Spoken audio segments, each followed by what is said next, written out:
Good afternoon, everyone. Good afternoon, dear respected lecturer, respected teachers, respected students and alumni and staff of Universitas Kristen Satya Wacana, as well from other universities in Indonesia. Welcome, selamat datang, selamat sore, and this is our second webinar series of Sustainable Development Goals presented by Biro, Kerjasama, dan Hubungan Internasional, Universitas Kristen Satya Wacana. So the topic for this afternoon is about goal number 2, which is zero hunger. Before we start our afternoon session, let me read you the participation guideline of the SDGs webinar series by BKHI UKSW. Sebelum kita memulai sesi di sore hari ini, izinkan saya untuk membacakan beberapa peraturan dari seri webinar SDGs. So the first guideline is all participants' microphone is turned off upon entry. Mikrofon Anda telah dinonaktifkan ketika Anda masuk ke ruang Zoom ini. Number 2, please change your participant's name as follows: home university, name, and student ID. For example, UKSW, Rico, 67-2020-001. For lecturers, you can just write name UKSW and then your first name, ya. Mohon mengganti nama peserta Anda sesuai format universitas asal, nama depan NIM, contoh UKSW Rico 67-2020-001. Untuk dosen atau staf, cukup mencantumkan nama universitas asal dan juga nama depan Anda. Our third participation guideline is please type in your questions in the chat box or raise your hand and your mic will be unmuted. Mohon untuk dapat menuliskan pertanyaan Anda di kolom chat, atau Anda juga bisa menggunakan fitur raise hand, maka kami akan mengizinkan mic Anda untuk dapat di-unmute. And the fourth, and our last guideline is the evaluation form is to be announced towards the end of this session. Form absensi dan evaluasi akan kami umumkan menjelang akhir dari sesi ini, yaitu maksimal nanti jam 5 sore. So without further ado, this is our second SDGs webinar series with the theme Zero Hunger, to end hunger, achieve food security and improve nutrition and promote sustainable agriculture, with Honorable Speaker Ms. Theresia Pratiwi Elingsetyo Sanubari, SSE M.Kes, the Head of Health Sciences Department, Faculty of Medicine and Health Sciences, Universitas Kristen Satya Wacana. Pembicara kita yang kedua, yang juga menjadi narasumber dalam seri kedua di sore hari ini, adalah Ibu Theresia Pratiwi Elingsetyo Sanubari, SSE M.Kes, selaku Kepala Departemen Ilmu Kesehatan, Fakultas Kedokteran dan Ilmu Kesehatan, Universitas Kristen Satya Wacana. Ms. Pratiwi, the screen is yours. Thank you, Mr. Rian. Hi. Okay. I will share the slide. Okay.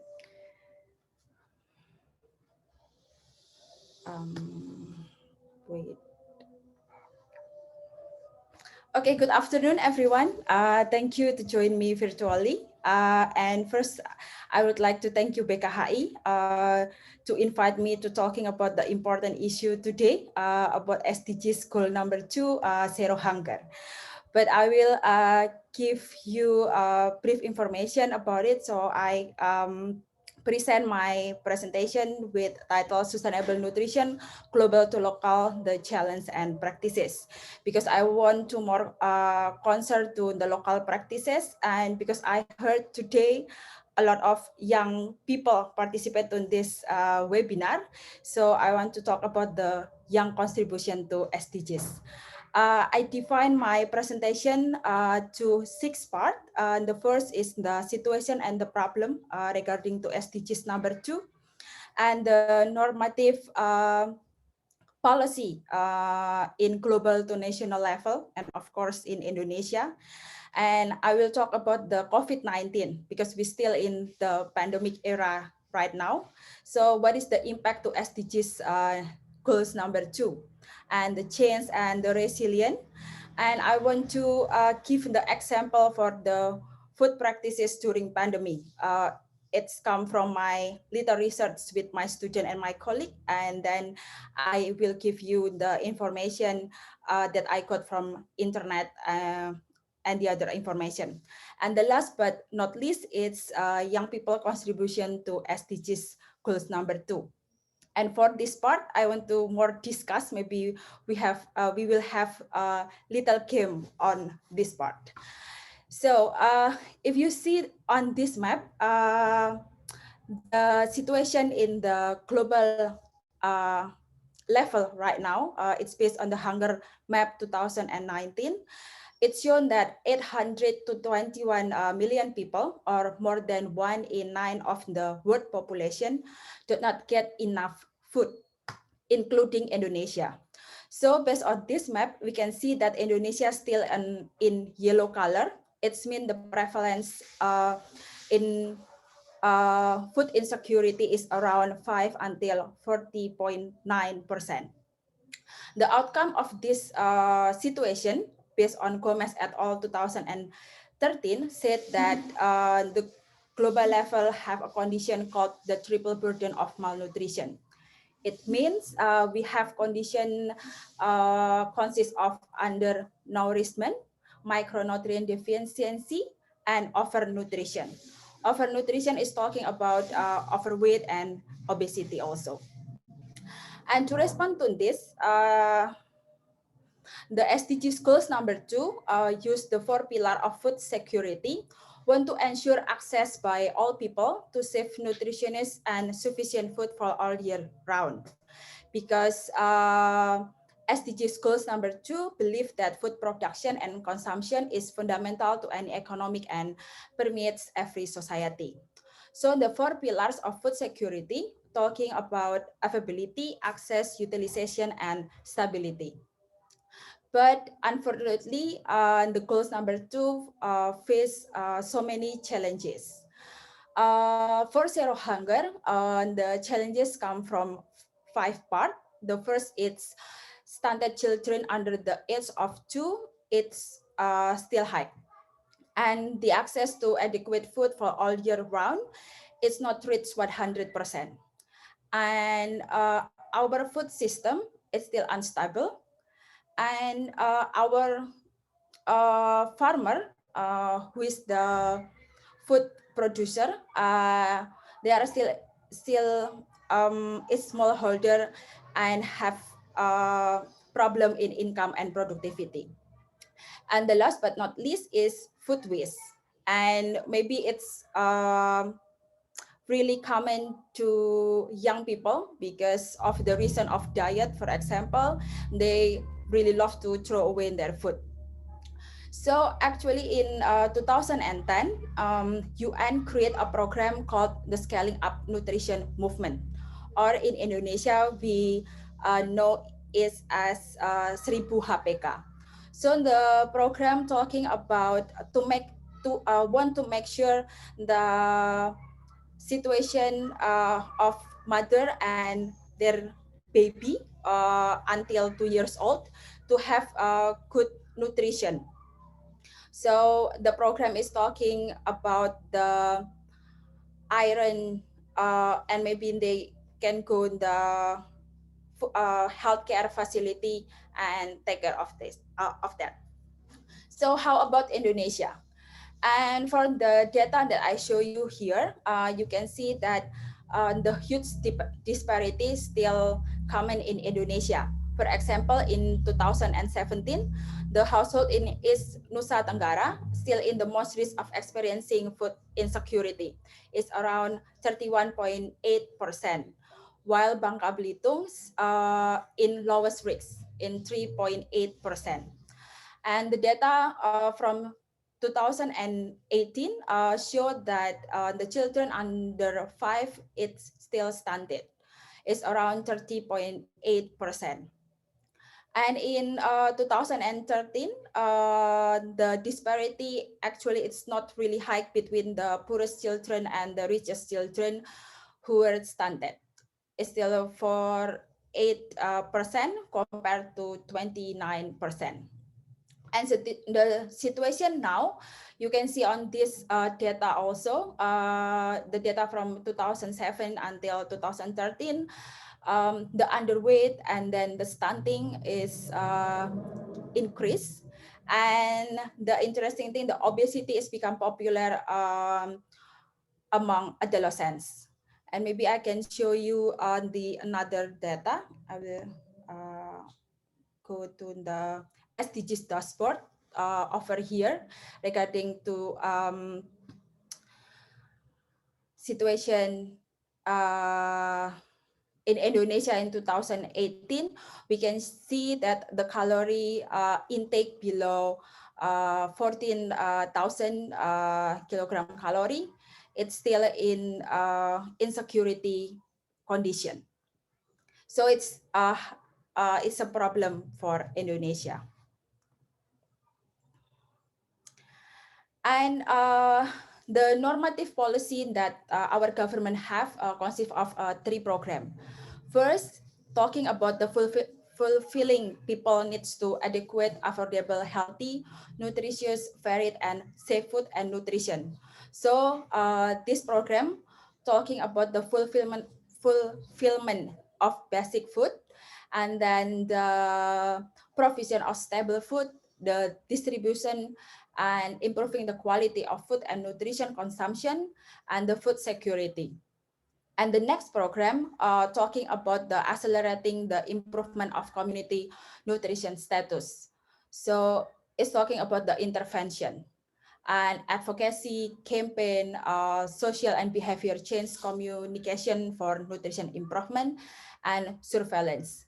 And the last program from our government is talking about improving the welfare and productivity of human resources in agriculture sector. So the main target for this program is our farmer. About the protection of the system and farm business development, the quality and capacity of human resources, and the last is development of quality and added value in agriculture products.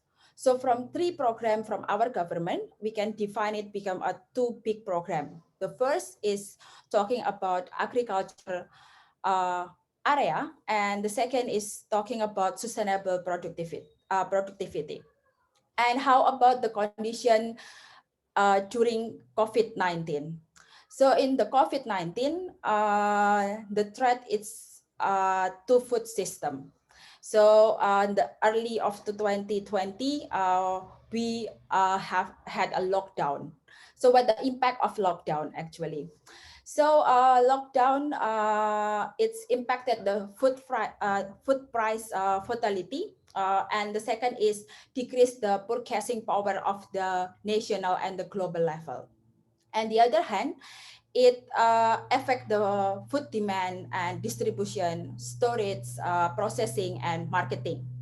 And for farmer, it's affect the food security because of their economic condition, because of most of our farmer come from the poverty condition. And for community, the lockdown also, it's like encourage us to have a sedentary life, and it can cause the health problem such as micronutrients deficiency, obesity, and then diabetic, and then maybe in some people can affect the malnutrition condition or stunting, and so on. but it also affect the concerning access to land and water, because based on food security and vulnerability data 2018, it's shown that high number of households in Indonesia still no access to electricity, and then no proper road and water access. And for farmer, it also forced them to transform their livelihood option from landowner to low-paid factory workers. And the effect of the lockdown also happened to indigenous community. I know this data, it's not no data from Indonesia, but I think it can give us insight what happened on the country who has indigenous community. It showed that from 8 country here, the community still not enough food to eat, and they're unable to eat healthy and nutritional foods. And the last is limited choice of food. And it can become a problem to we can reach SDGs goals number 2. And for Indonesia, we also face the climate change. In the early 2021, we have so many disaster, flood, and then eruption, and etc. But the interesting things from Indonesia during pandemic, and COVID-19 situation, that Indonesia people still have eating out habits. Eating out habits, it's the habit when people love to eat on the restaurant or maybe cafe, not from their home. But actually that condition can impact the health problem, because usually food from restaurant or cafe consists of high sugar and salt. And from the data that I got from Rujak, this is the during pandemic COVID-19, we can see that people really have a difficulty to pay their home, or maybe they have a problem regarding of income. So it can be effect on their nutritionist, or maybe affordable food on their daily life. So for community also, we can see on this picture on the right, is a fisher. They have difficulty to sell their fish, because the price is really become decrease, become cheaper. And then the transportation to export or import this fish become challenging. But if you see the SDGs number 2, the goal it's about zero hunger and talking about nutrition and the agriculture. But to can success that goal, we can talk about local community, because based on Herford et al. 2016, it said that to measuring the impact of agriculture intervention on nutrition, it will be useful if that concept is applied locally. So I will give you the example for that. The resilient come from masyarakat adat Banua Lemo during pandemic. They don't rely on government, so they create their own resilience by create the nature disinfectant, and then they practice complementary medicine, and the last they use their own food supply to support each other. So the another fact during pandemic regarding of food is urban farming. Urban farming become really popular during pandemic. So it's a story from Bengkulu, but I think it's also happened in Salatiga during pandemic. It's from Koalisi Perempuan Indonesia. They create a program for women all around Indonesia to have urban farming. So the women over here, it's plant of vegetables in front of her house to fulfill their daily life. So international level, actually, I can, from my perspective, FOE or Food Bank of Indonesia use the SDGs concept to bring food for people, for everyone, because Food Bank of Indonesia supported not only for government, but also private sector and then community. And then the other resilient is talking about the group of women in Yogyakarta. They create the Dapur Umum. Dapur Umum is really famous also in during COVID-19. They used Dapur Umum to create a solidarity for from people to another people to spread the kindness to bring a food. And the interesting thing from the solidarity or from Dapur Umum, the initiator is young people. That first, and the second, it's always start from women.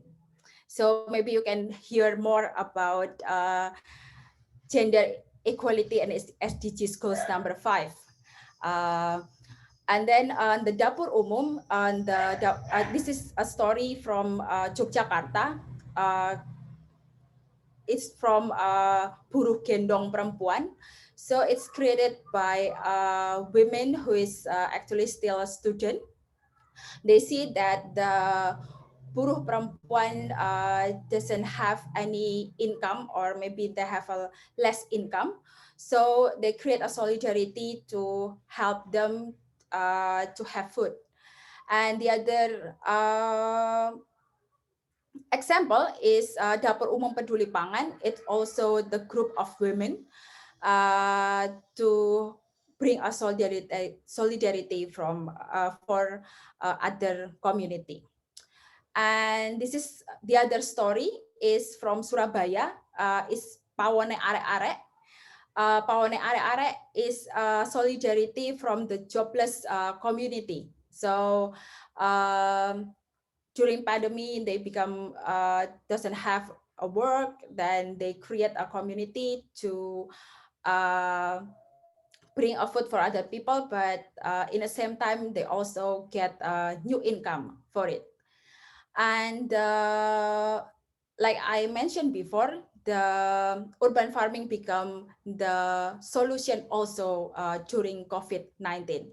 Maybe I want to show you one video about the jamu gendong, perempuan jamu gendong that has a solidarity. Maybe I will stop share because I want to ask Mas Rian to help me to share the video.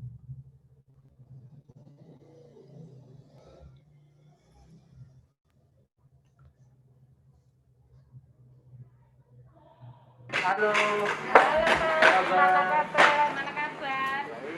Di antaranya untuk 249 orang buruh gendong perempuan yang tersebar di Pasar Beringharjo, Giwangan, Gamping, dan Keranggan, Yogyakarta. Dapur Umum Buruh Gendong Perempuan Jogja ini tujuannya untuk membantu ibu-ibu, mbah-mbah buruh gendong perempuan di 4 pasar tradisional di Jogja, membantu mereka menghemat pengeluaran. Karena di masa pandemi, pengeluaran mereka tetap sama seperti sebelum pandemi, tapi penghasilannya menurun tajam.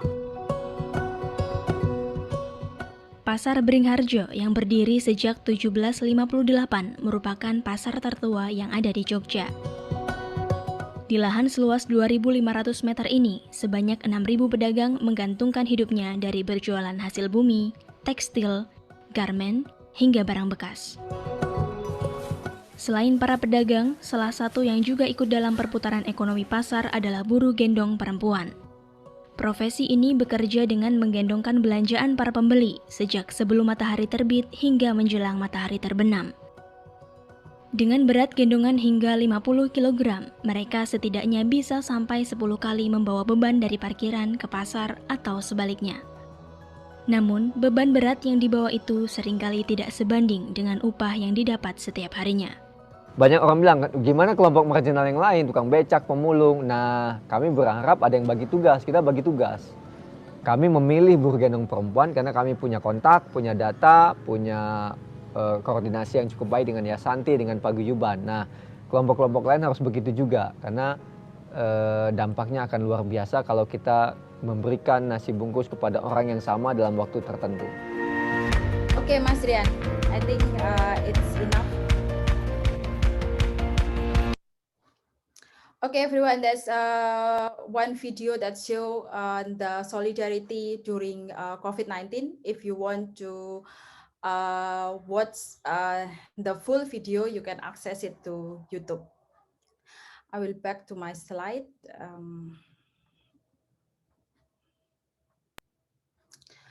Okay. So for my perspective, solidarity during COVID-19, it's also give the fresh solution for SDGs goals number 2.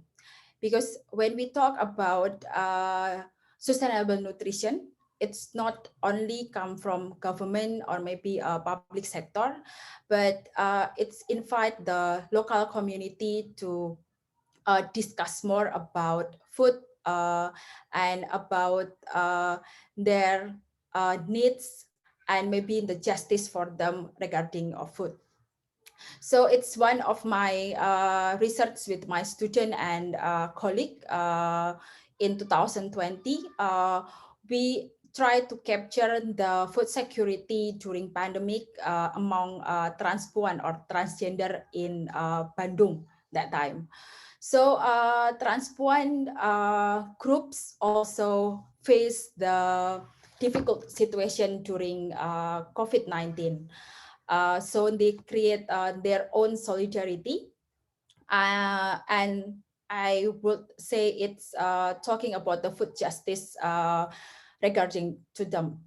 So the things that really great for my exploration to transpuan community, the food justice for them is also bring advocacy regarding of their situation or maybe their differences to another community, because they also give a food not only for transpuan group but also to another gender community. And then, but the interesting things among all the resilience and the practice, the problems come from young people. That's why I want to discuss with you more after this about the young people participation in SDGs number 2. Why I can say like that? Because based on my research also with my student, it's on October 2020, the young people eating behavior during pandemic is mostly the noodles, the instant noodles. Maybe because of the globalization, or they lazy to have the they lazy to cooking or something, so they love to eat instant noodle. So it can cause the big problem. So it's not wonder the data in 2018, the obesity among adolescents is really high. So it's challenge for us and for young people how to control ourselves regarding of eating behavior and what we can do regarding to that. So maybe I want to hear your voice, but through Slido. Maybe you can be familiar with Slido, but you maybe cannot. But please open slido.com and put the code is 664679.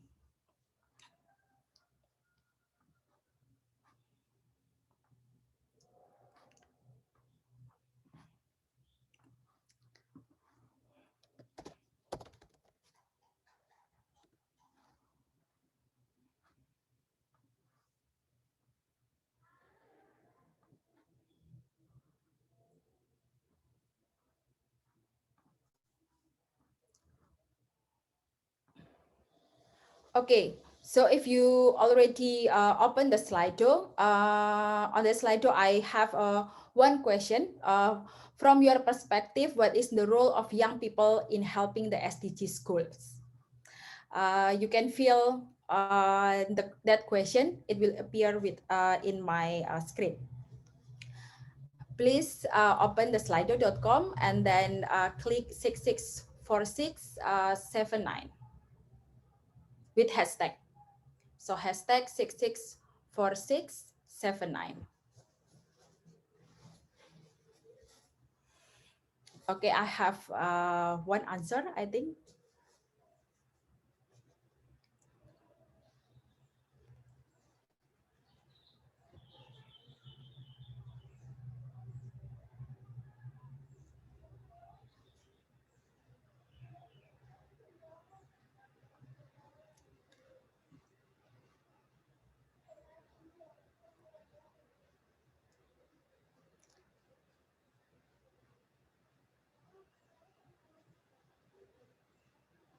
I'm still waiting for another answer. So please go to slido.com and put hashtag 664679.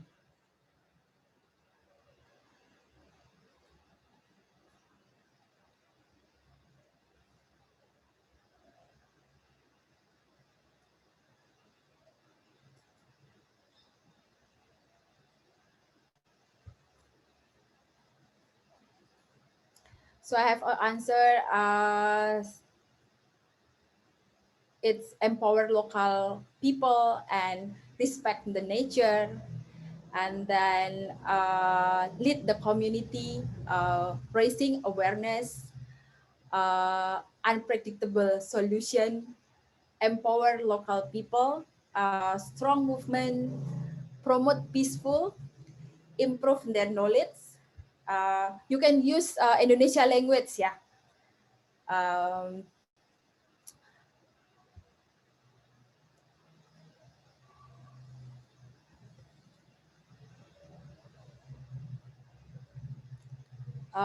there's an answer, spreading food justice, affordable healthy food.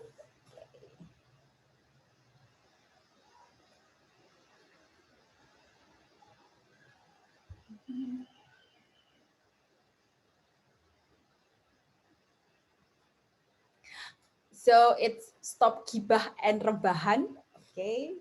Throw less food leftover. Volunteer, food for good. Community sharing. Okay. Finishing my meal. Okay. Being the agent of change. Influencer.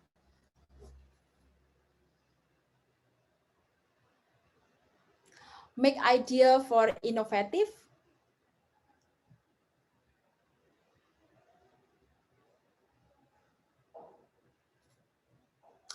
Food recycling.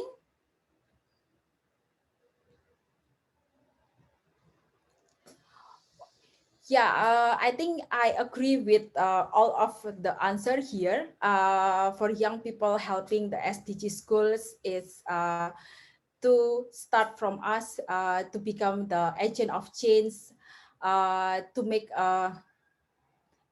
the knowledge and maybe the movement start for voluntary to some community, and of course because the food waste are really high in young people, so let's uh, uh, throw less food leftover, and the promotes peaceful and raising awareness.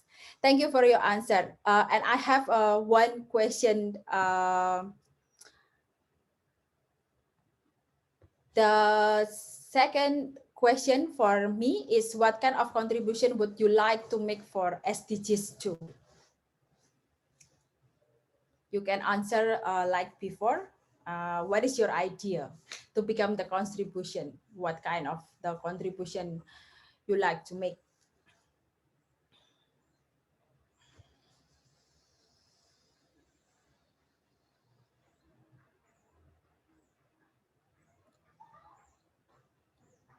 So I have one answer here, mengajak bertanam pangan.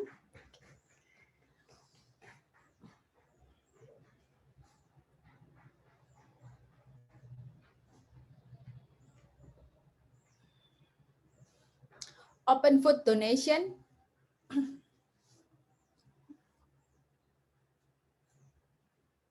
Conducting research. Hidroponik di rumah. Volunteer. Investment in farmer. Makan bergizi secukupnya.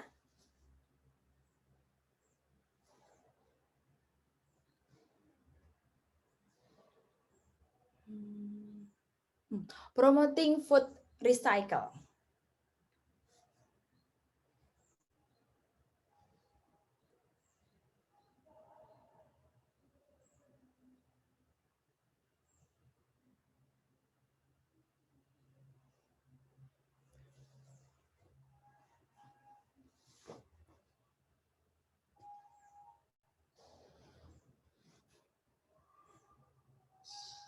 Buy from local farmer. Maybe I wait for one or two answer.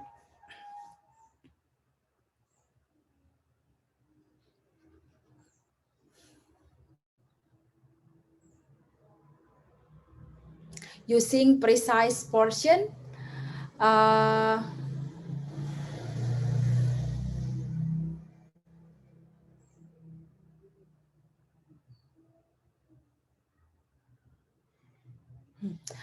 And I think I found the makan secukupnya dan berbagi.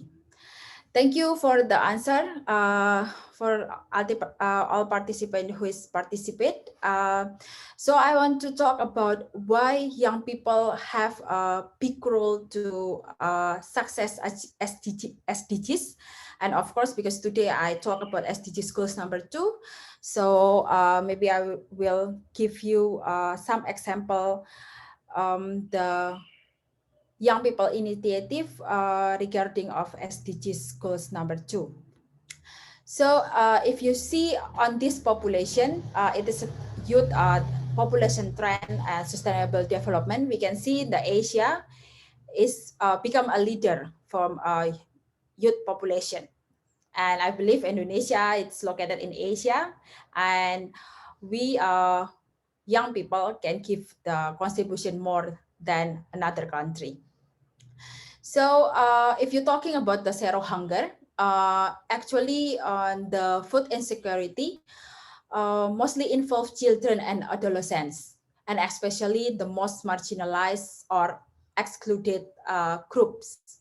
So if young people become agent of change for zero hunger, it also provide a space for children, adolescents, and youth to learn about, discuss, and take action on the SDGs.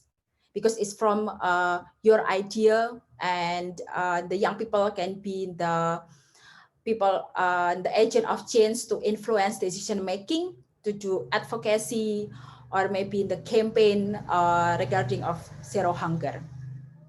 And of course, because you really attached with IT, no gadget, that you not use, so you can developing IT based on solution to improve nutrition. So this is the example, the leadership from Wisely Women Leadership Academic 2021 is across Asian, and the 12 of them is from Asian country, and all of them is women. So I think it's can give the insight that young people and women can also participate to participate to change the world, including participate to SDGs. So it's the example from the initiative called Bakudapan. Is initiated by Elia and Kairunisa. They are young people also. They create a group of discussion about food, and they engage other young people to talking about food, but also about politics, social, art, and culture. And I can show you it's the plantable cards. So it's for the donation for Borneo. They sell this card only 20,000 rupiah. So if you buy this card, you can plant it and it become a seed and grow a plant, something like that.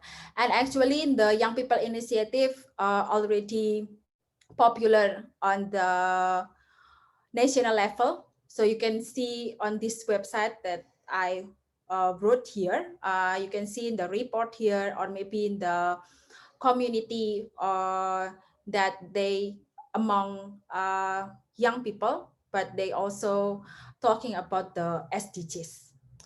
But maybe I want to show you the website over here.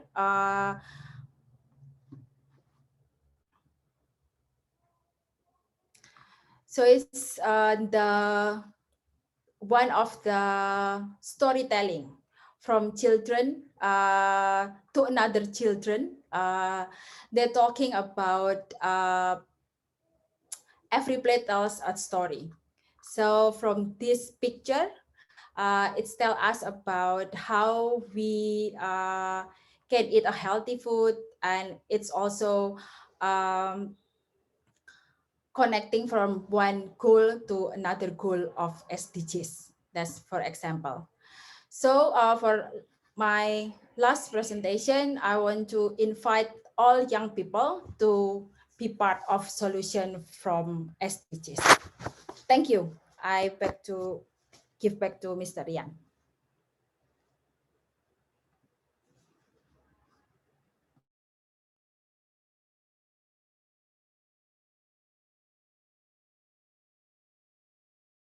You still on mute, Mas Rian. Oh, I'm sorry. Thank you for presenting to us this afternoon, Ibu Pratiwi. We would like to give a virtual applause, yeah, to Ibu Pratiwi. Thank you once again. You can give your virtual clap. And we will directly now move to question and answer session. And please write down your comments, your thoughts, and also your questions related to the presentation of Ibu Pratiwi, or if you would like to know more about the goal number 2, please do not hesitate to write down your questions. Your questions can be in Bahasa Indonesia or in English. Kita sudah sampai di sesi tanya jawab. Oh, it looks like somebody raised her hand. Ibu Sih Natalia Supni. Okay, let me ask her to unmute. You can ask directly, yeah, to Ibu Pratiwi. Ibu Sih Natalia, can you unmute yourself? Thank you, Mas Rian. Can you hear me? Yes, I can. Okay, please. Okay. Thank you so much for your great presentation, Mbak Tiwi. And I also send my gratitude for BKHI that conducting this program. Personally, I learned a lot. Yesterday, I read an article saying that in 2065, predict that Indonesia will be lost the farmer because nowadays the willingness to choose agriculture sector as the professional reduced. So it means perhaps that this problem also connect with the education system or another things. Based on your presentation, I catch the phenomenon that actually there is a lot of problem regarding food access, including nutrition and community, as one of stakeholders could take a role. In my perspective, connectivity is important in SDGs. between one goals and target to another one, and the rationalization of multi-parties. And in my opinion also, we still work in a partial system, or there is no integration system in here.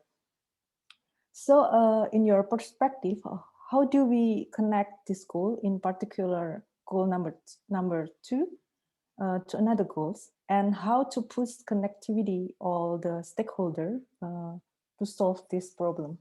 So that is my question, Mas Rian, and to Ibu Tiwi. Thank you so much. Okay, good. Could you please respond, Ibu Pratiwi, to Ibu Natalia's question? Yeah. Okay, thank you. Thank you, Bu Natalia, for the question. Yes, it's really important. The connectivity between one goal to another goal, and from one stakeholder to another stakeholder. Yeah, to answer your question, actually the government or the UN who create the SDGs goals number 2 say that SDGs goals number 2 can become a key to another goals, because it's talking about food, and it's talking about the sustainable food, sustainable the nutrition, and it will engage the community and engage the government and the private sector. Actually, that's the concept, but it's really difficult. Yeah, I know. In Indonesia, we have facing so many problems. Our farmer doesn't have land, for example, and then our farmer still have a low paid, become a low paid worker. So come from the government, of course, the policy, no, but also the local people. My presentation also show you actually the local people have the big opportunity to make a success to goals number 2. So for my small research in Transpuanistis, they can create the advocacy to government and the society because of their situation. But I think the COVID-19 give the different perspective regarding of the goals number 2, because before I can say it slowed down the achievement of Indonesia regarding of goals number 2, but now I think the local community take a lead to that. So how to push the goals number 2? It's from the local community can give their voice more to give the advocacy to our government, the local movement. That's my answer, I think.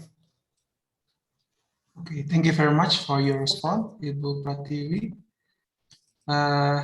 Does that clear the question, Ibu Natalia? Or would you like to ask further? Okay, I will discuss it later personally. Thank you. Yeah, okay. yeah, thank you. Thank you. Thank you. Her hand. Please ask your questions, Ibu.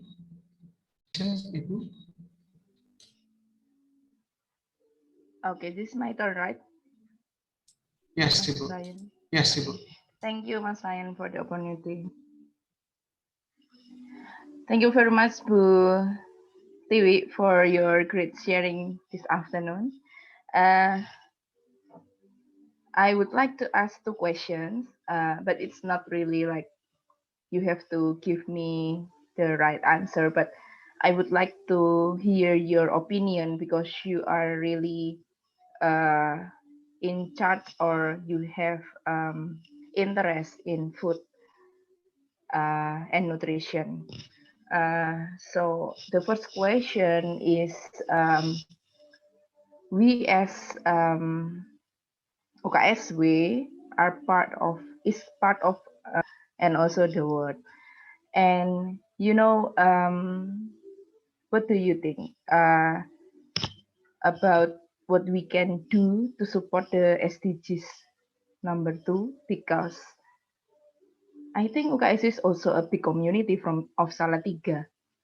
So I think we really have to do something. So what is the most realistic step we can do as UKSW community to Salatiga to support the SDGs number 2? And then my second question is, a while ago you promoted about healthy food and something like that.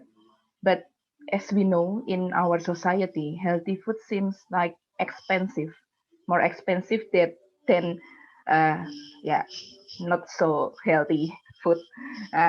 And our society really like try to put more important thing in economics than in the nutrition, right?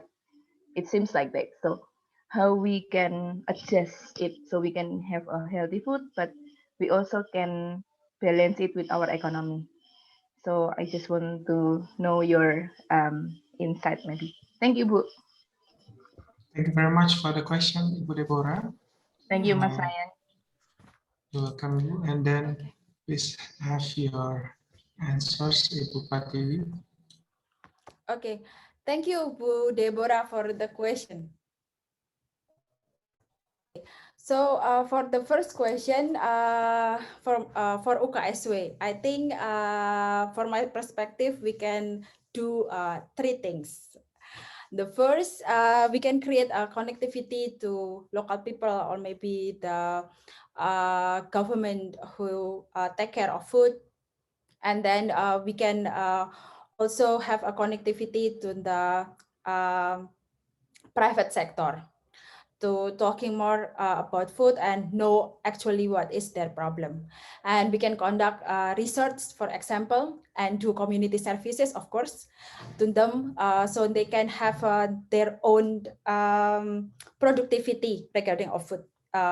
Maybe we can call it the food justice, something like that. And on the other hand, from UKSW, also we can support the local groups because actually we really near a farmer, right? In Getasan, for example, and then in around Nokumpul Rejo, I forget the name of the place, but I think in UKSW also have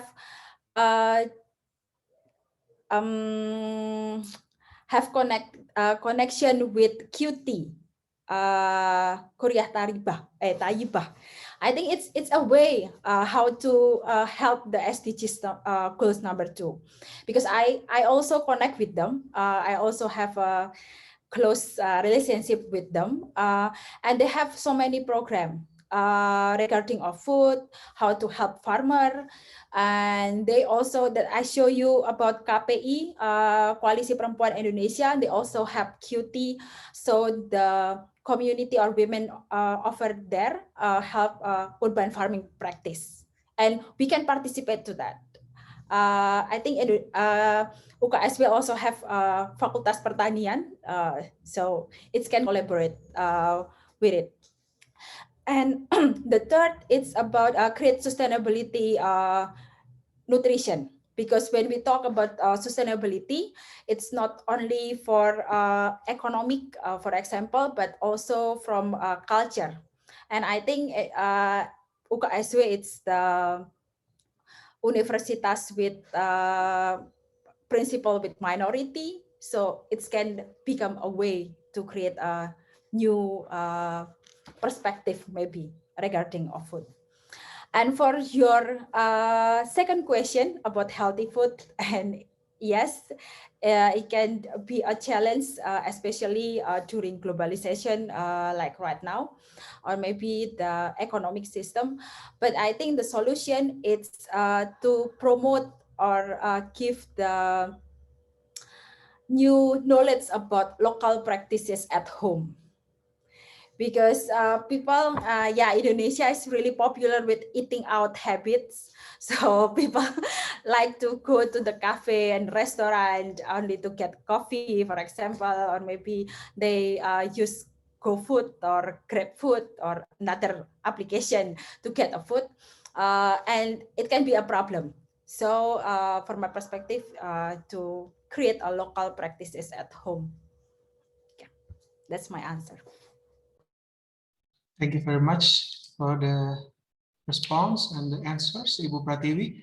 To Ibu Deborah, would you like to have a further questions or comments? Just a little, Mas. Okay. Just one more. Yeah. Thank you for the opportunity. This is really interesting about the second, the first and the second, my first and second questions, and also Ibu Pratiwi answers a while ago. So I just curious. We have canteen, right, in the school, in campus. Is it possible also to promote the healthy food or etc. through the, like what you said a while ago, and we just apply it in our canteen? That is, I think, it's also one of the simple thing we can do. How about your opinion, Bu? Thank you. Okay. Thank you, Bu Deborah, for the further question. Yeah, it can actually, but based on my research, actually in the canteen at school, they not have not have a special policy that allow people who sell their food. So it's sometimes it's become a useless. So if the canteen or the school have a policy regarding to the food distribution among children, it can be, but if not, then no. Something like that. Yeah. I think Bu Pratiwi, I think Bu Deborah also mentioned about the canteen at the campus itself. Am I right, Bu Deborah? Yes, Mas. Yeah. Oh, so for the canteen at campus, I don't know about the system, but it's possible if maybe in the rector or maybe in the UKSW control the food system throughout the campus, it can be. Even with usaha dana from LK or etc. Right? But sometimes usaha dana from LK always sell a cheaper food. So yeah, like cheap and then not the nutritious food. But maybe if they think about that, maybe it can be. But So we can start from FKIK, right? Because you are there. that's really okay. that's really you can, you know, we can start from our small area, and then you can spread it out to other LK and then UKSW and then Salatiga, etc. So maybe Yes. hopefully one day it can be done. Yes, that's right. After pandemic, right? Sure. Yeah. Okay. Thank you, Bu, for your answer. Yes. Thank you, Mas Ryan. Thank you very much, Ibu Deborah, for the questions, and also thank you for Bu Pratiwi for answering all the questions. And we have one questions in the chat box. It's from Marfel. Good afternoon. My name is Marfel, and I would like to ask, what would we do to make the environment, especially in Indonesian area, that are affected much with hunger in the future? Is there any strategy that government would like to implement to decrease hunger problems? Thank you for your kind attention. So, Bu Pratiwi, could you please answer the question? Okay. Thank you for the question. For Marvel, I think it's student. Wait, I try to understand the question first.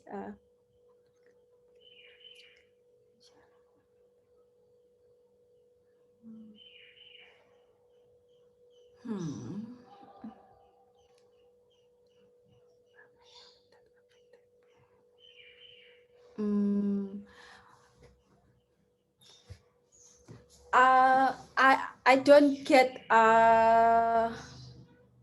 understand about the environment. So the environment is the natural environment on the situation around area. I don't get much about actually about the question, but I will try to answer.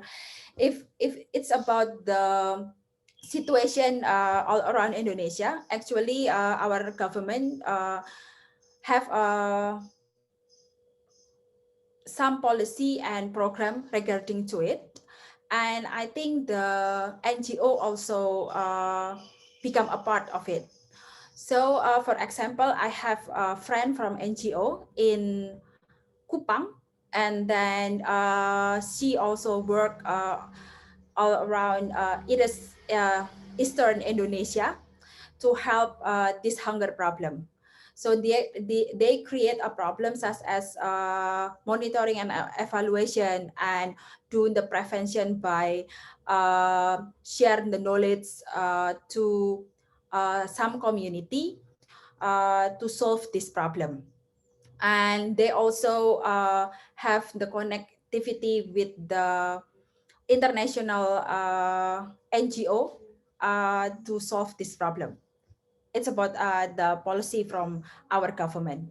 So, but actually in the local area also, for example, what I know from my friend also in Maumere has a difficulty access to food. So they create the cross area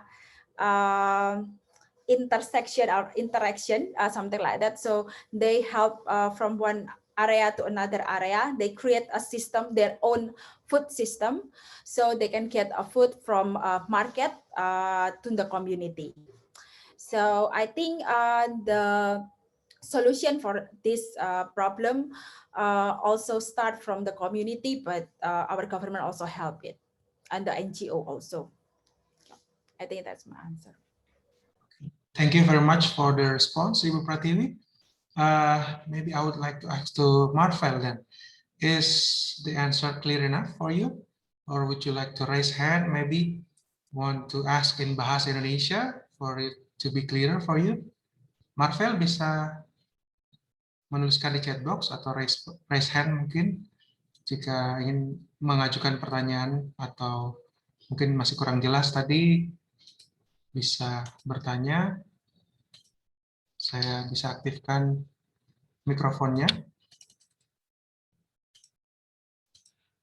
Sudah cukup, Marvel?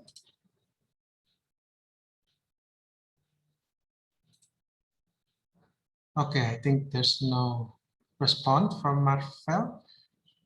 Is there any other questions from participants? Please feel free to raise your hand, or you can also type in your questions in the chat box. The questions don't have to be in English. It can also be in Bahasa Indonesia. Pertanyaan bisa dalam Bahasa Indonesia. Tidak perlu ragu, Bapak Ibu, teman-teman mahasiswa dan juga alumni bisa mengajukan pertanyaan dalam Bahasa Indonesia. I will help also to translate it into English. Or if you have question in English as well, it's no problem. You can also unmute yourself. You can also raise your hand, and I will unmute you so that you can. Okay, somebody is Hillary, yeah. Okay, Hillary. So Hillary, please unmute yourself and maybe turn on your video if you want to ask questions here directly. Oke, terima kasih untuk kesempatannya, Kak. Nah, saya Hillary dari Fakultas Psikologi, mau tanya tentang salah satu Zero Hunger Challenge yang ada di poin kedua SDG yang berbicara tentang zero loss or waste of food. Menurut Kak Tiwi sendiri, kira-kira apakah sudah ada kayak program yang punya large target yang besar untuk menyelesaikan atau untuk memenuhi challenge dari poin yang tadi, atau apakah untuk yang hal-hal seperti itu lebih baik untuk hanya di campaign kemudian jadi bahan reflektif untuk kelompok-kelompok kecil dulu, atau apakah sudah ada ya kayak program besar yang sudah mulai dijalankan di Indonesia sendiri, Kak, yang targetnya untuk skala besar. Oke, terima kasih untuk pertanyaannya, Hillary. So maybe Bu Pratiwi would like to respond. Okay, thank you, Hillary, for your question. I don't find, for your answer, I don't find the big program from our government regarding the zero waste and loss, actually. But I have many information that community and young people have this kind of program. So, for example, I have a friend based on Jakarta. She create a program during New Year, because she said during New Year people really like to eat and then throw away their food and make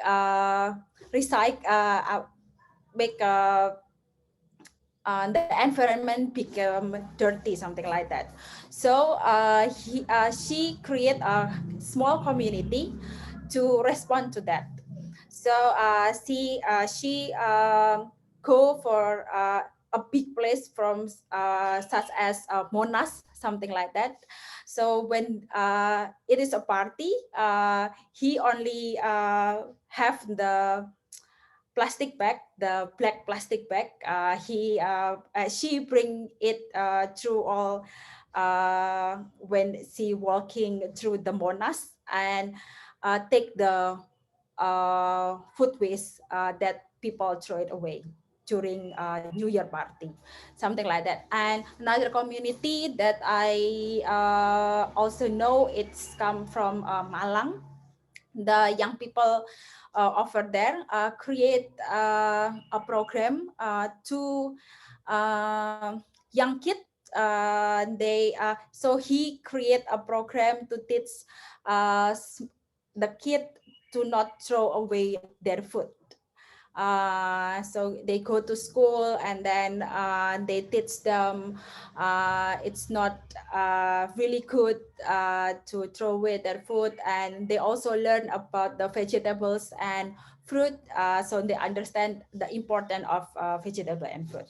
That is what I know, but in national level, I'm sorry, but I don't know. Okay, thank you for the response, Ibu Pratiwi. Hillary, would you like to ask further, or is it clear enough? Sudah jelas? Thank you, Kak Tiwi, for your answer. I think it's already clear what you say about the zero loss and waste food. And it's kind of a bummer that our government hasn't had any programs that targeted to large population, especially since we're kind of like our youth has make a habit of doing some kind of unhealthy habits, and then do lots of stuff that has, I don't know, probably we sometimes we get too much in our head, and then just see our culture evolve into more individualism and not have any clearest ideas in how we participate for those kind of things. So thank you. Thank you, Hillary. There's another one who raised her hand. That is Susantika. Susantika, could you please unmute yourself and start your video, to ask the question. Thank you. Oke, thank you. Perkenalkan, Kak, saya Susantika, alumni dari UKSW, dari Fakultas Bahasa dan Seni. Di sini saya mau bertanya, tapi sebelum itu mau kasih sebuah ilustrasi dulu. Ilustrasi ini juga saya dapat pada saat ikut kegiatan di UKSW. Mungkin ini menyambung sih dengan SDG Goal. Yang kedua ini, ilustrasinya tuh seperti begini. Ada satu keluarga, mereka itu punya kebun pisang. Suatu sore, anaknya ini ingin makan pisang goreng. Tapi mereka tidak punya bahan-bahannya di rumah. Dan mereka pergi menjual semua pisang mereka, mengambil pisang mereka dari kebun mereka, menjual semua pisang mereka, terus beli pisang goreng. Nah, itu. Sedangkan, kalau mereka tidak menjual semua pisang mereka, hanya sebagian, dan membeli bahan-bahan untuk membuat pisang goreng itu, mereka bisa menghasilkan banyak, menghasilkan banyak income, maksudnya kayak mereka bisa mendapatkan banyak hal gitu, selain hanya menjual semua pisang dan membeli pisang goreng itu kembali. Padahal mereka juga bisa membuat pisang goreng itu sendiri, seperti itu.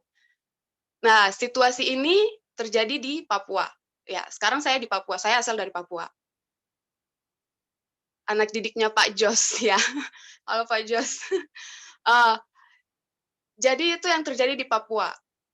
Sekarang banyak orang Papua yang mempunyai lahan sagu, di mana sagu adalah makanan pokok khas Papua, dan mereka menjual semua itu, dan kembali membeli sagu itu sendiri di pasar, gitu. Sebagai anak muda di sini, saya melihat itu sangat sangat kasihan, dan saya berpikir apa yang akan terjadi di tahun-tahun mendatang kepada adik-adik kita. Apakah mereka masih dapat melihat pohon sagu itu sendiri, atau apakah mereka masih dapat memakan atau merasakan sagu itu sendiri? Kalau perilaku atau apa yang dilakukan orang tuanya seperti begini. Tapi sebagai anak muda di sini, suaranya itu tidak terlalu banyak untuk bisa didengar sama orang-orang di sini gitu. Kebanyakan mereka hanya mendengar orang-orang yang mereka anggap berpengaruh buat mereka. Mungkin yang mau saya minta adalah saran dari kakak maupun maybe also Pak Jos, would you like to give me some suggestions? Yeah, what should I do, or what should the young people do in here to give untuk mengingatkan atau untuk kasih pengaruh yang baik agar mereka tidak menjual semua yang mereka punya, tapi bagaimana caranya mereka bisa kreatif dan menghasilkan dari apa yang mereka punya di Papua, maksudnya khususnya orang-orang di Papua. Thank you. Thank you for the question, Susantika. And maybe I'd like to go first to Ibu Pratiwi. Would you like to say something? Yeah, to respond to the question, please. Screen is yours. Okay. Thank you for the question, Suswika. Yeah, it's a kind of problem in Papua. But last year, actually, I conducting a research, and some participation for my research is also from Papua. And we're talking about the food justice that time. So, but the interesting things from my perspective, the young people in Papua, on my research, they create community solidarity and create the urban farming. So they use their land in front of their home to plant some vegetables and other things. So they don't need go to the market. So they will take the plant that they already grow up in the front of their house, become of their daily life, and it start from young people, because the older already feel really tired to go to the field, something like the rice field, or maybe something. So the young people create the new solution for them. That's for example. Maybe you and the other young people also can do that. But the other solution for my perspective, it's start to engage with other sector. If the Papua people really believe their leader, So maybe you can get in touch with that leader and talking about the situation and ask them to help you how to talking about the community, but you who are become the thinker of the program, but the elder or the leader who speak to the community. That's I think that's my response. Thank you very much for the response, Bu Pratiwi. Maybe Pak Joseph would like to add something. Yeah, thank you. Thank you. Thank you, Theresia. I think in response to Sweetie, I used to call her Sweetie and I still call her Sweetie. My former student at the Faculty of Language and Arts, brilliant students from Papua, and I'm proud of her.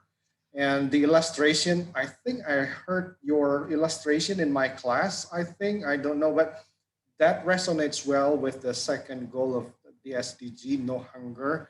And it's a bit ironic that some of the people, local people, they have all the richness of food, but they buy food and then they sell all the bananas, for example, to buy fried bananas. That's the irony that is being told.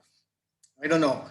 Maybe because I'm not a specialist in food technology, with Theresia from food technology, I guess, yeah.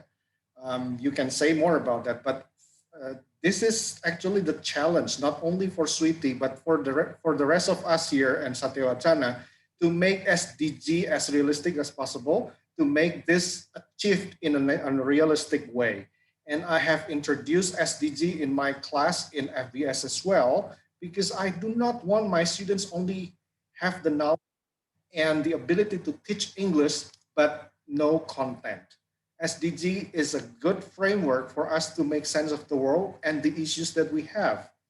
And I don't know, maybe I can just type this on, on the chat box. Okay. This is a YouTube link. I don't know whether this is relevant, but if you want, maybe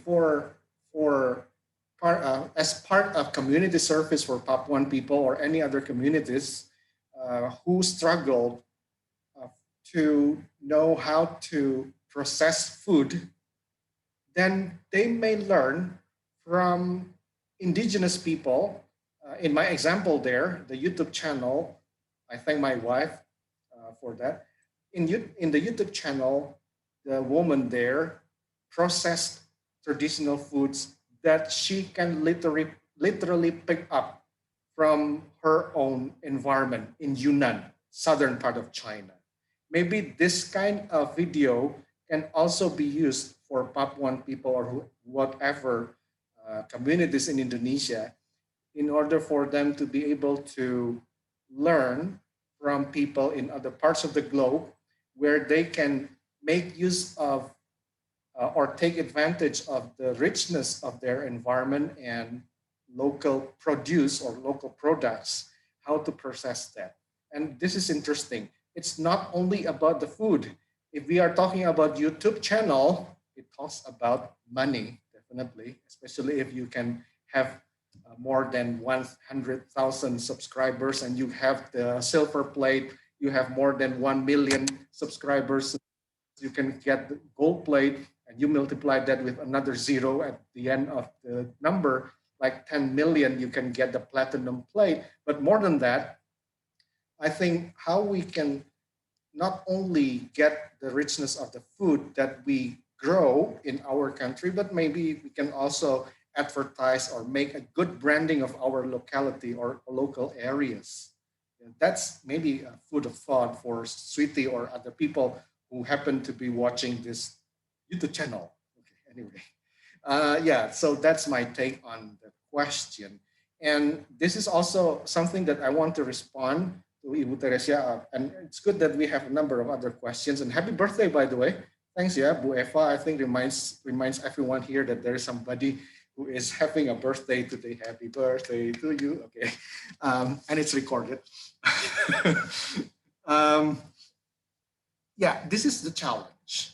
I come from English language education program. Sweetie is also, okay, a person like Bu Theresia is from technology, food technology. But the challenge is real for all of us in Satya Wacana of how we increase awareness of sustainable development goals. I remember, and I have been sharing this with my students.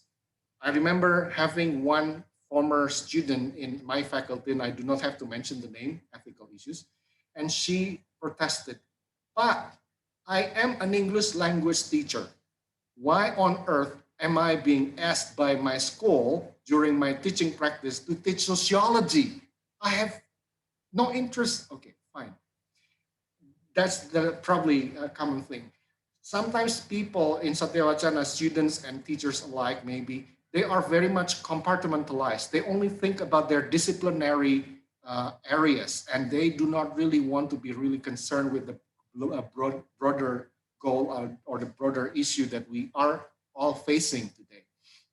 And I don't know, maybe Bu Theresia can have a suggestion as well, for example, for students who are not your students in the food technology, but what is your suggestion for us, not only from your area of specialty, where food is definitely related to your area of expertise, but your audience comes from different parts of the university where they maybe do not know how to process food, they don't know anything about food, but they see realities where people who are hungry are abundant, not only in Ethiopia. Back in the 80s when I was a kid, there are TV shows displaying very thin Ethiopian people with big tummy because of the apa itu, busung lapar ya, HO, or stunting in today's language. Yeah, maybe that's my question, yeah, for you, Bu Theresia, especially how would you encourage us, a multidisciplinary or interdisciplinary people in Satya Wacana who happen to have 14 different faculties with over 50 study programs? Yeah, thank you. Thank you, Pak Joseph. Maybe Bu Pratiwi would like to respond first. And by the way, happy birthday, Bu Pratiwi. Thank you, Mr. Rian, and thank you, Pak Joseph also. And by the way, I'm from a nutrition program, Pak, not from food technology program. Sorry, yeah. It's okay. Yeah. So for your question, my suggestion is to engage another, like from one faculty to another faculty to talk about some or a specific topic. For example, my student, I engage also with another faculty from FKIP, from history background, talking about food crisis. So the food crisis is not also a problem from nutrition, people from nutrition background, but it also from history, or maybe from the communication, or maybe for another faculty. So we can create it together, a program that make the student talking about some issue, and they can share about their perspective, and they can discuss it, and maybe they can create a program and present their topics, or maybe in the small research regarding to it to the other community also. Maybe that's my opinion. Okay, thank you very much for your opinion, Ibu Pratiwi. And I hope that answered the questions from Sweetie, yeah? If I'm not mistaken, Pak just mentioned earlier, her name is Sweetie, a former student of Faculty of Language and Arts. I would like to go directly to the chat box. There are several questions. And the next question is from Ibu Eva, yeah?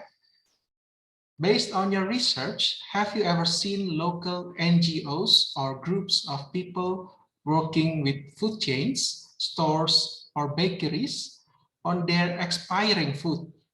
Of course, those that are still edible, or those kind of food that will eventually go to waste. Instead of letting it go to waste, they might sell those food for super cheap or give them for free to those who are less unfortunate. I think it may lessen the number of people in hunger. Thanks and happy birthday. Can I have your opinion and answers, Bu Theresia? Okay, thank you. And thank you, Ibu Eva, for the question. So actually, I don't have special research on that topic, the food chain and the food waste regarding of the going throw it away, but they may be sell to the other people or something. But what I heard in the QT group in Salatiga, the group of women over there actually have a small industry and they sell food. They sell it to the market, but they also sell it in front of their home. But when the snack, they sell snack, by the way. So when the snack it's not sold out, they give it to another person, or maybe if they have event, so it's become a snack on that event. That's what I know. But I think the people, I forget where, but I heard that sometimes they will trade the food. So if you, if I give, if I have corn and I want rice, and then we trade the food, so I can get rice and other people get corn, something like that. It's, I think in Maumere or something. I forget about that.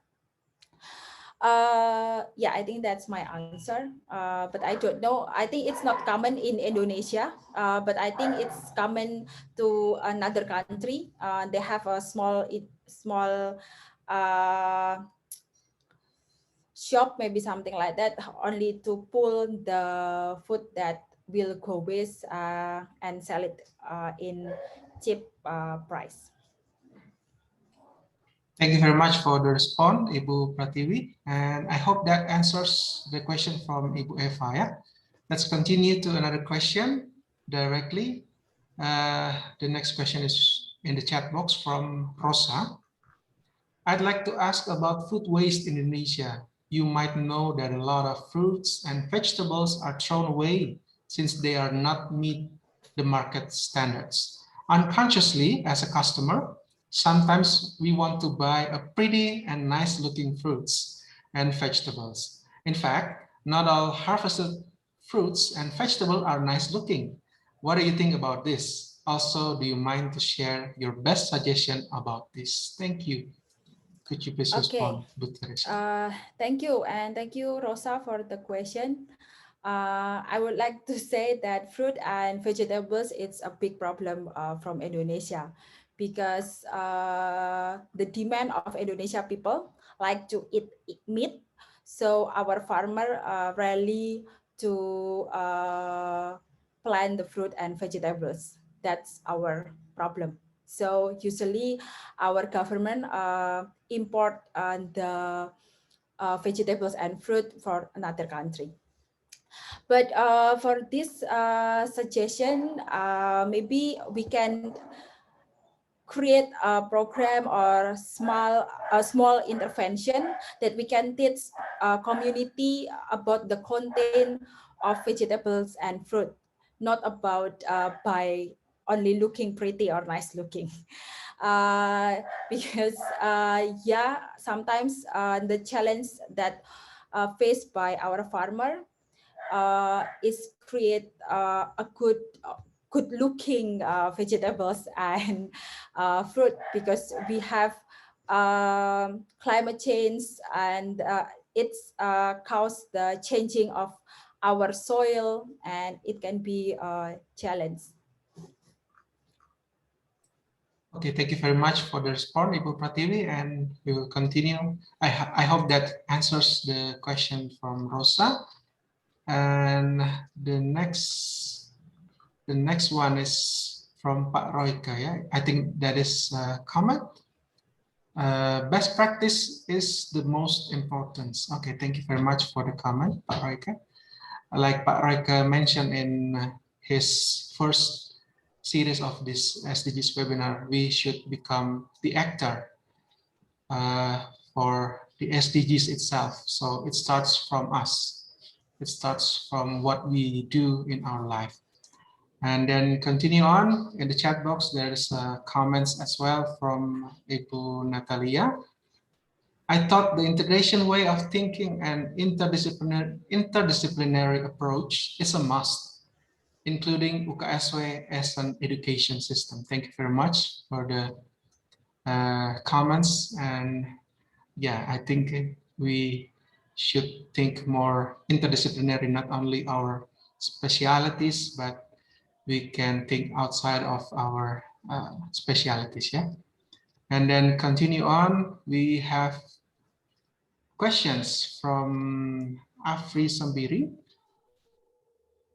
So good afternoon, my name is Afri. I want to ask, one of the biggest livelihoods in my village is farmers. So the occupation in her village is farmers. Unfortunately, due to the earthquake and liquefaction of Palu Sigi Donggala in 2018, water access to the village was cut off and they could not work, and then COVID-19 comes.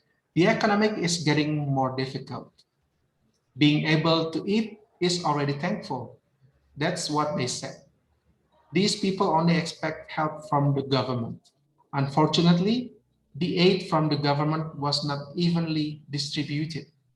In my opinion, the government should seek and allocate the aid money to rebuild and or repair water access damage by the liquefaction so that they can work again. Rather than continuing to expect the government's assistance, how about your opinion, Ibu Pratiwi? Is there anything we can do here? Thank you and happy birthday also from Afri. The screen is yours, Bu Pratiwi. Okay, thank you. And thank you, Afri, for the question. Actually, my student and I did the research in Palu also, in Palu Sigi. So I kind of understand of the situation over there. And on my research with my student, it's also talking about the nutrition program there. And I know that government already don't give any program to the Sigi anymore. But what I found from my research, actually community start to create a small entrepreneurship, because the NGO teach them how to create a small shop in front of their home, so they can get economic income. But for my opinion, for this condition, sometimes our farmer, it's not only sell their crops to market, but not try to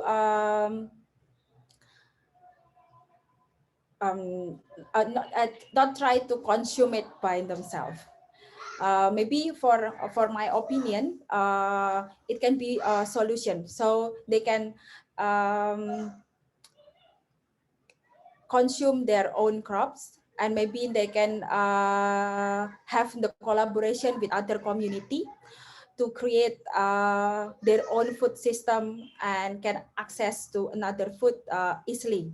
So they don't need to buy for market, and maybe it's far from their home, but they can create for their own society and environment. For example, that what I mentioned before in masyarakat adat Banua Lemo, they create their own system. So they from community, they make their own food supply, and they create the complementary medicine practice, and they also create the natural disinfectant. So they can still go farming and eat from the crops that they make, something like that.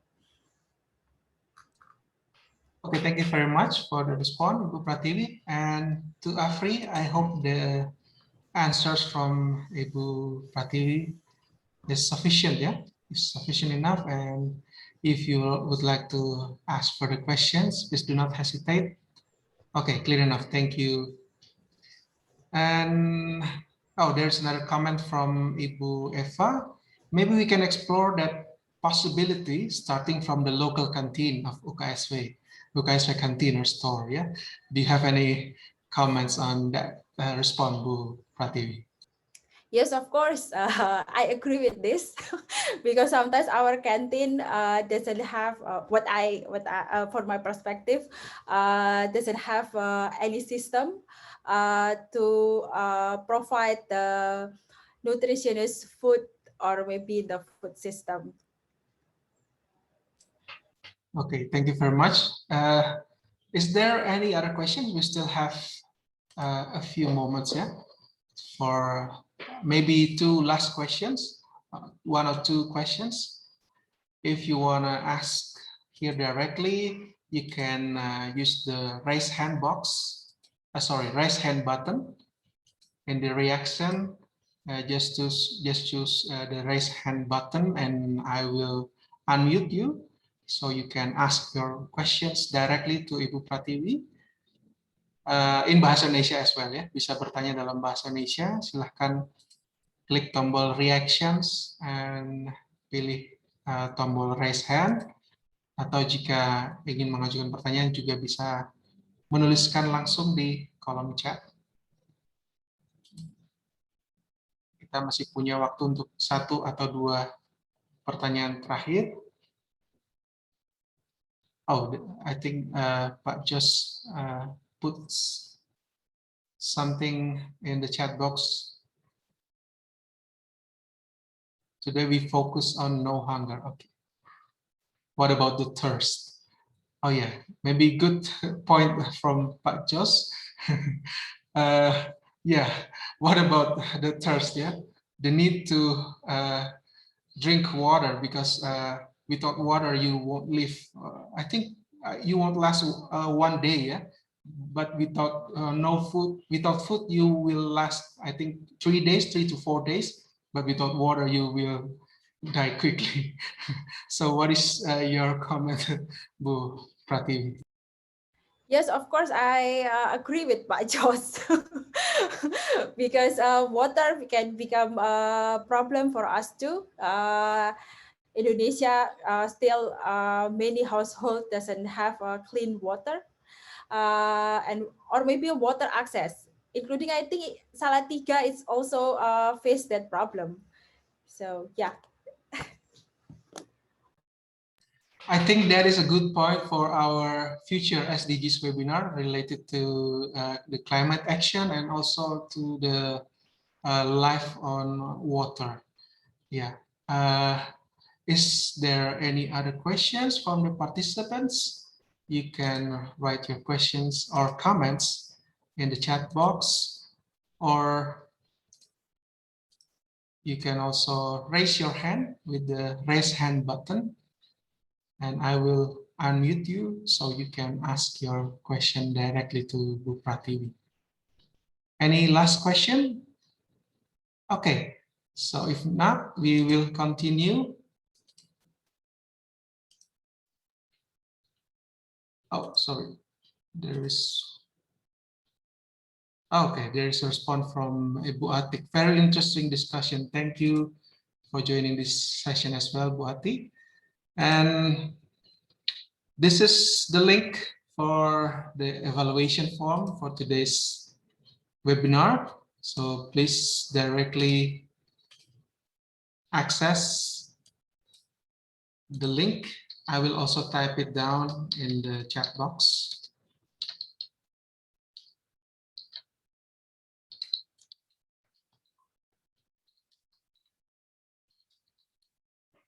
Please complete the evaluation form in 1 hour, because after that we will close the response.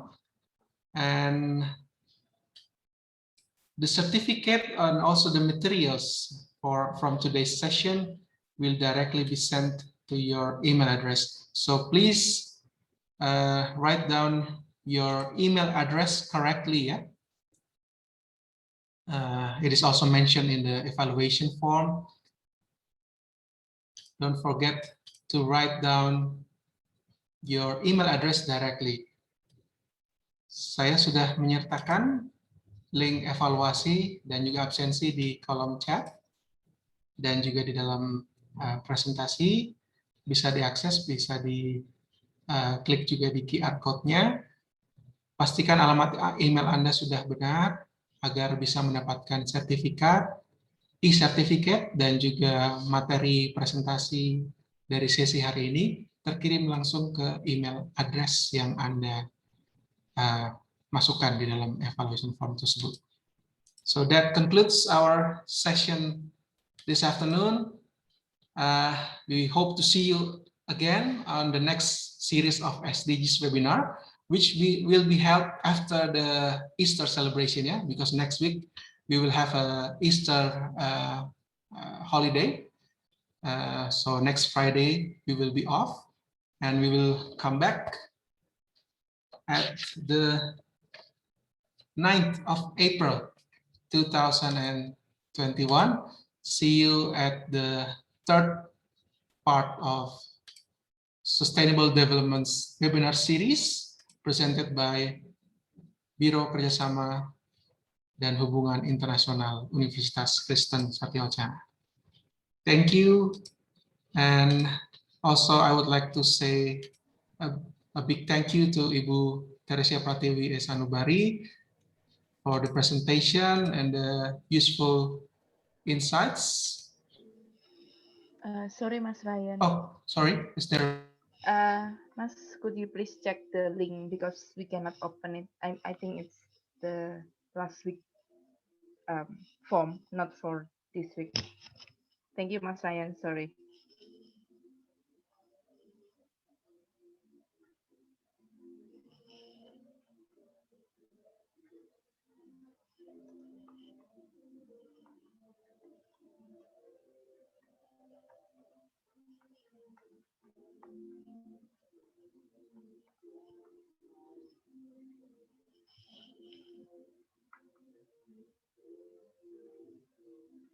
Sorry, Mas, you still unmute. Oh, sorry. Thank you. Yeah, you can. Thank you, Bu Deborah. You can now access the link.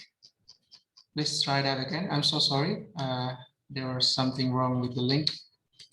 You can access it right now. Could you please try?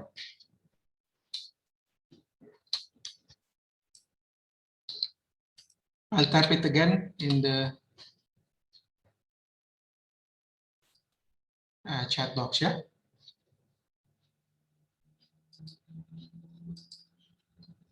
Okay, so let me show again the link for this week's evaluation form. Thank you for joining today's event.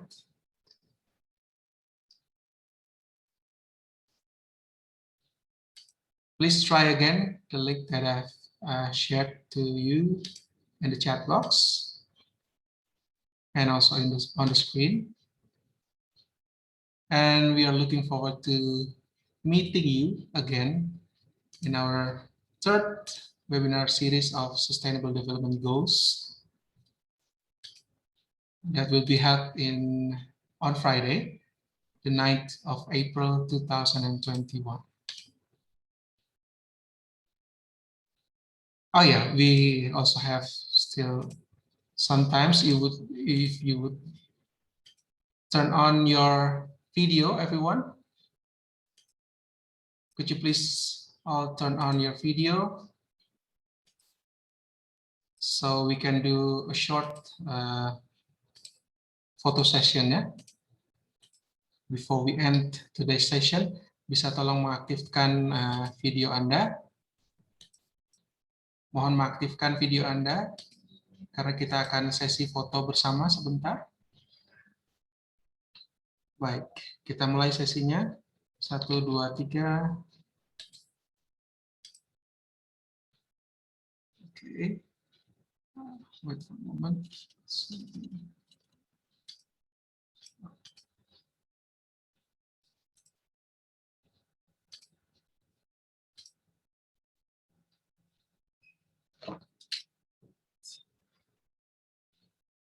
Could you please turn on your video? That the one that haven't turned on their video, please now turn on the video.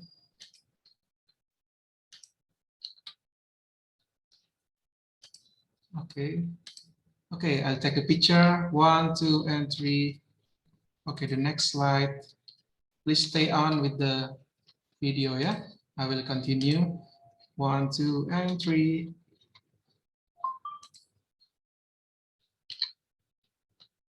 Okay, one more slide. 1, 2, and 3. Thank you very much for turning on your video. And we look forward to see you on the next webinar series of Sustainable Development Goals presented by Biro Kerjasama dan Hubungan Internasional Universitas Kristen Satya Wacana.